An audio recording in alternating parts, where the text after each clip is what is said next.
matud pa, the only constant in this world is change. Wala gyud magpabilin sa susama lamang. Magpabilin ba ang kolor sa imong buhok? Dili, no? Pabilin ba ng itom forever? Dili. Magpabilin ba ng gidaghanon sa imong ngipon? Dili. Obe na ang unang pagbasa, no? Ang gidaghanon sa ato ang ngipon, matud pa sa unang pagbasa, inigabot sa katiguangon, jutay na lang ang imuhang iusap.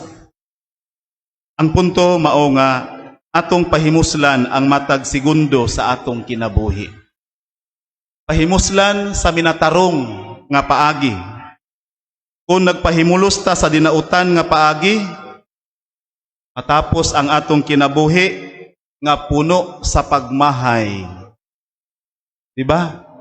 Apan kung ipahimuslan nato ang kinabuhi sa minatarong diniyos nga paagi, matapos ang atong kinabuhi nga puno sa meaning, puno sa kahulugan, puno sa kalipay ug satisfaction. How do we make use of our life? Do we use it properly or miserably? Nagkausab-usab man ang dagan sa kalibutan, nagkausab-usab man ang dagway niini, apan ang content sa mensahe ni Kristo nagpabilin nga maura gihapon. Ang mensahe sa gugma. Nausab man ang dagway sa buhok sa imong bana o sa imong asawa. Nausab man ang nawong kay mikunot na, di ba? Nausab man ang gidaghanon sa ngipon, tingali sa una pure nga ngipon, karon marfil na. Mausab man ang tanan, apan ang mensahe sa tanan, ug ang pangutana niini, nausab ba ang imong gugma kaniya? Unsay inyong tubag, na kamurag yoy makatubag ni ana. Kung ang basihan sa atong gugma sa Dios, tungod lang sa mga kaayuhan o favorable nato, inigabot sa dili favorable, maunsa man ang atong gugma. Mabugnaw ta, muingon ta nga, di na ko ni mo Lord, oy, nganong ingon man niini.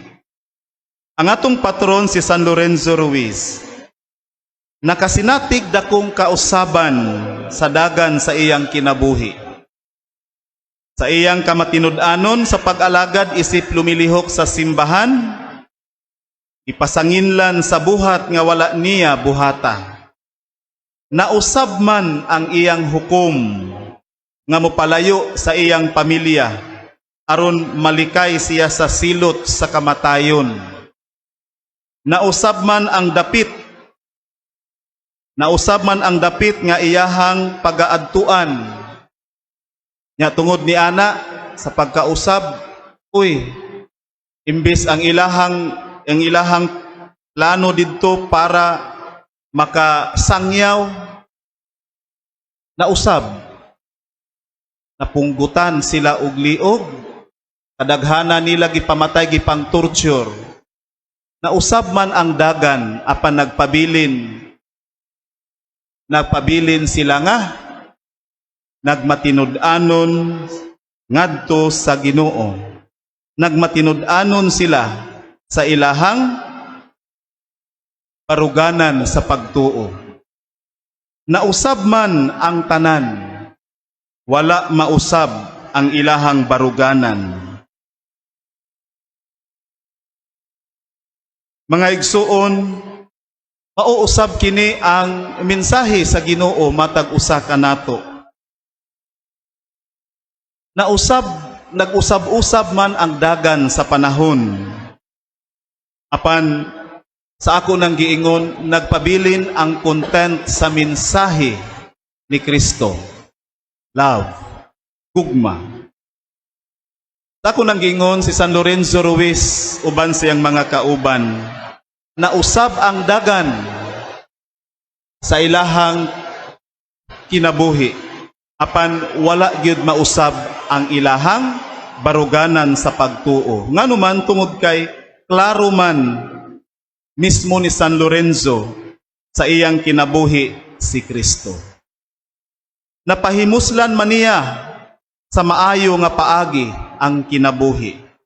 Wala siya magmahay sa iyang hukom, nigimahayan niya ang Dios.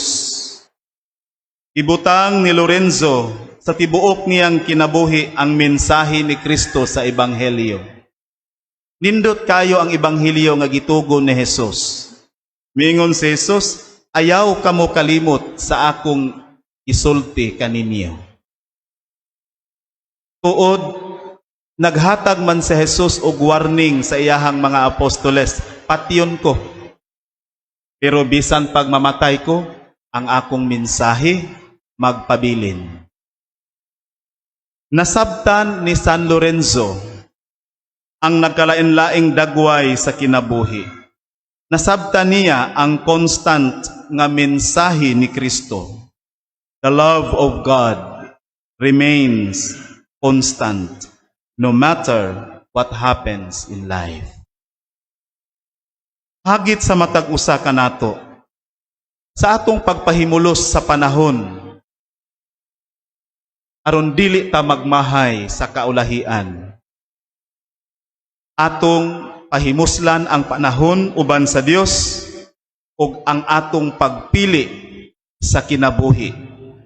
Pilia ang kinabuhi. Always choose life. Choose the meaning of the law. Choose God. Pilia ang Dios. Matag karon og unya gihagit bayata pagpahimulos sa panahon apan sabdiniyos og tinarong nga paagi. Sa atong pagpahimulos sa panahon, we have to choose life. Choose the meaning of life. Choose God. Pilia ang Ginoo. Sa tanang pagabuhato nato, pilion nato ang makaayo sa kinabuhi. Dili ang literal nga unod sa balaod, apan ang diwa sa balaod nga mao ang gugma. Sinati ba mo, nakapaminaw ba mo sa nahitabo karon sa mga senior citizen nga mga unvaccinated? Luoy kaayo sila. Gilisod-lisod. Ang pagkawala nila, ang mga senior citizen nga wala magpa-vaccine, ilaha maning gipili tungod sa daghang hinungdan sa kinabuhi.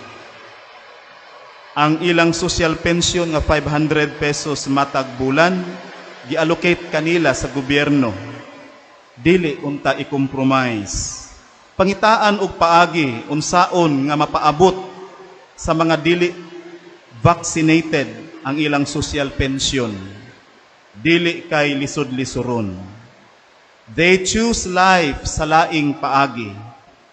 Naa na sila sa balay kay dili man sila bakunado. Ang ilang suporta nga madawat matag 3 ka bulan mahatag gayud. Ang social pension nga budgeted sa gobyerno magpadayon samtang anaa pa ang balaod nga nag-cover nila. Republic Act number 9994. Apan sila nga mga senior dili gyud magpabilin. Pila na lang man katuig ang nahabilin sa ilang kinabuhi. Daginuton pagyud ang ilang social pension. Mao nga meaning atong panahon ihagita no? Sa pagpahimulos sa higayon ug panahon apan atong pilion nga kanunay punting sa kinabuhi. Choose life, choose God, choose the meaning of the law.